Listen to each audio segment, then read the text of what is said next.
Welcome to IAS project. In this video, let's talk about religion during later Vedic period.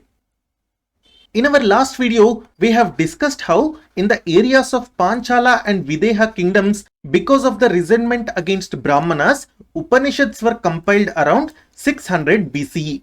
These Upanishads are basically philosophical texts of Hinduism. They criticized rituals, they criticized sacrifices, they also criticized the view that material wealth is the solution to all problems. And after criticizing all these things, Upanishads said that a person has to give highest value to the right belief and also to the right knowledge. So this is the most important aspect of Upanishads. Upanishads are against sacrifices and rituals and they support right knowledge and right belief. Upanishads therefore focused on the view that a person has to first get the knowledge of himself, or let's say knowledge of the Atman. When we say Atman, we are basically talking about soul. And also it is important to understand the relation between Atman and Brahman. Basically, Brahman is everything in the universe. So you can consider Brahman basically as a god, or let's say some supreme being. So the Upanishads teach that for every person, it is important to understand what is the relation between that person to the entire universe, or let's say to the Brahman. Please note that the word Atman and Brahman change when we discuss philosophical schools of India. Different philosophical schools say that the relation between Atman and Brahman is different. Some school may say that Atman and Brahman are basically the same, and some other philosophical school may say that Atman and Brahman are two distinct entities. We will learn about that philosophical schools in our coming videos. But what you have to note here is that Upanishad stressed on the point that one has to understand the relation between Atman and Brahman, and he should also have the knowledge of Atman, or let's say the knowledge of self or soul. So these Upanishads were not generally supported by Brahmanas, but they were supported by Kshatriya class, because they knew that Brahmanas had complete monopoly as far as sacrifices and rituals are concerned. That is why Kshatriya said that Upanishads should be given prime importance compared to sacrifices. This was not the view of all Kshatriyas, but it was the view of most of the Kshatriya class, because they resented Brahmanas and they did not want to support the religious aspects that were dominated by priests. For example, in the case of sacrifices, Upanishad said that sacrifices were not good. That is why Kshatriya supported Upanishads. And the reason for such support was not that Upanishads were good and sacrifices were bad. The main reason was that Kshatriyas did not like the Brahmanas' monopoly over sacrifices. Moreover, the teachings that are there in the Upanishads also said that the Atma, or let's say the soul, was immortal and it cannot be destroyed. And also there is a form of changelessness to the Atman. All these messages are basically found in Bhagavad Gita also. And such kind of messaging was also supported by Kshatriya class, because such kind of messaging gave a stability to the kingdom. So when the Upanishads preach that the Atma or the soul is immortal, it is indestructible and it is changeless, then what happened was the people were not wasting their money on sacrifices. When the number of animals that were killed in the sacrifices decreased, what happened was the material wealth of the kingdom increased. That is why now the king could get more amount of taxes and tributes. Moreover, agriculture would also prosper because the cattle were not killed in sacrifices. So all this kind of messaging was supported by the Kshatriyas, mainly the Rajan or the king, who was basically a Kshatriya. So Upanishads are basically the philosophical texts of Hinduism. Upanishads contain the concepts like samsara. Samsara simply means transmigration of soul. It simply means that soul is indestructible, but it changes form between different births. So this is the meaning of transmigration of soul. And such concept of samsara or the teaching of samsara was present in Brihadaranyaka Upanishads. The name is not important, even the concept is also not important. But what you have to understand is that Upanishads basically were against sacrifices, and they said that please focus on the knowledge of Atman and Brahman and the relation between Atman and Brahman. And it said to the people that don't be scared. because even after you die, your soul is not going to die. It simply will change form after your death and you will be born into a new person once again. So such kind of teachings actually gave relief to the people. Rig Veda also has a concept or theory called as Rita. Rita is basically the physical and natural order of the universe. It can also be called as the order of sacrifice, or let's say the moral law of the world. What it simply means that Rita is the basic governing order that drives the entire universe. For example, even an ant, or let's say even sun or stars, are basically working on the basis of Rita. So in simple words, it means that Rita is the physics behind the working of the universe, or I should say working of everything in the universe. And this Rita was basically guarded by God Varuna. That is why God Varuna has been called as the upholder of natural order. If God Varuna was not going to maintain Rita, then the universe will go out of natural order and everything will be destroyed. So this is why Varuna was called as the god of natural order, and he was very important during Rig Vedic period.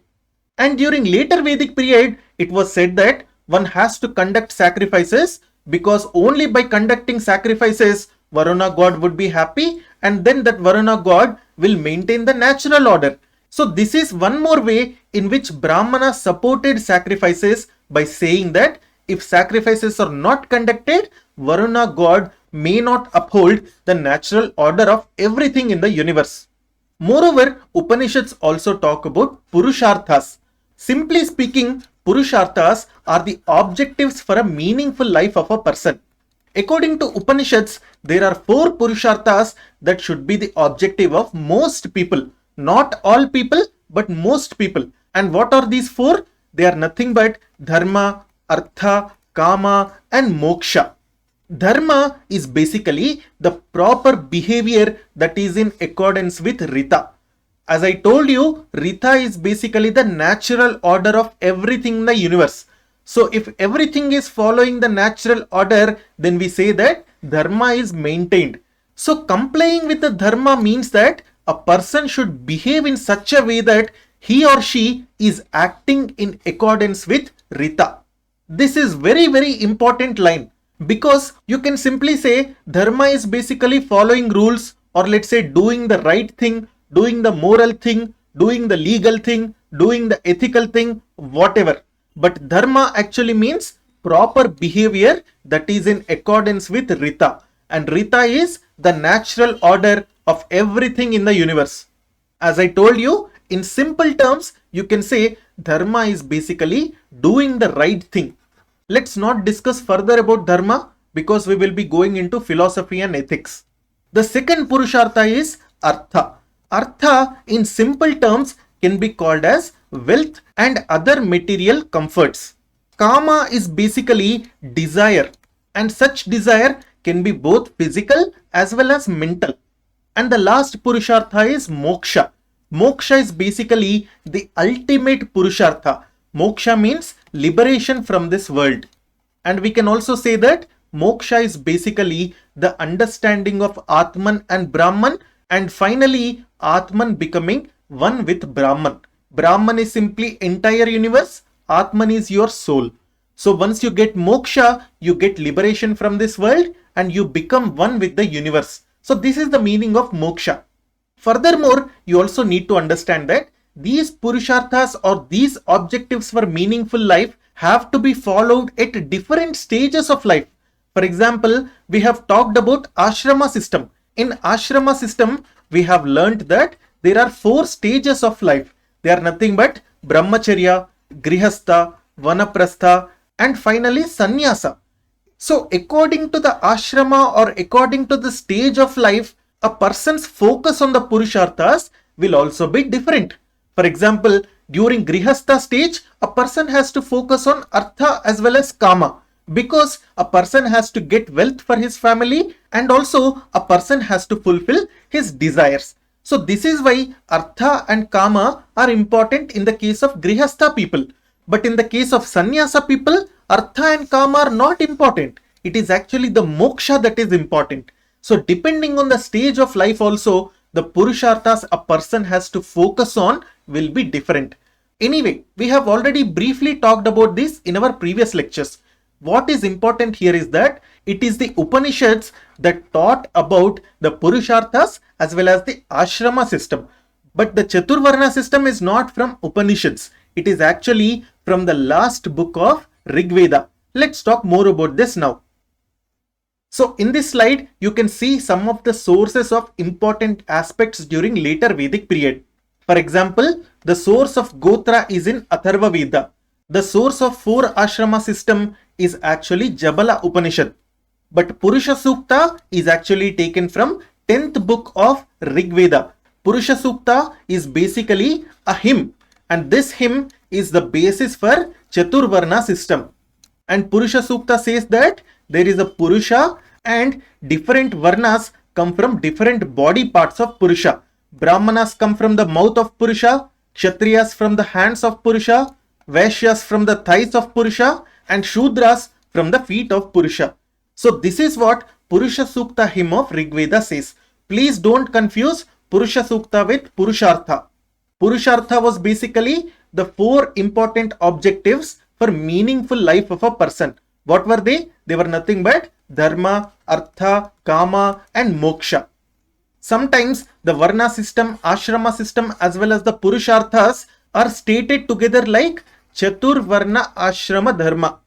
Chaturvarna Ashrama Dharma means it is the dharma of every person to maintain Varna as well as Ashrama systems of Vedic culture. Alright, Satyameva Jayate has been taken from Mundaka Upanishads. We already talked about Rita. Rita is basically the natural order of everything in the universe. And this Rita has its origins in Rig Veda. Vedas, we know, they are a part of Shruti literature. Shruti literature means the literature that has been heard and then composed. There is another kind of literature which is called as Smriti literature. Smriti literature means it is the remembered literature. So Vedas are a part of Shruti literature, whereas Puranas, epics, Vedangas, Niti Shastra, Dharma Shastra and all other works of Hinduism are Smriti literature. I also told you that if you have to choose between Shruti literature and Smriti literature, then authority of Shruti literature is very high.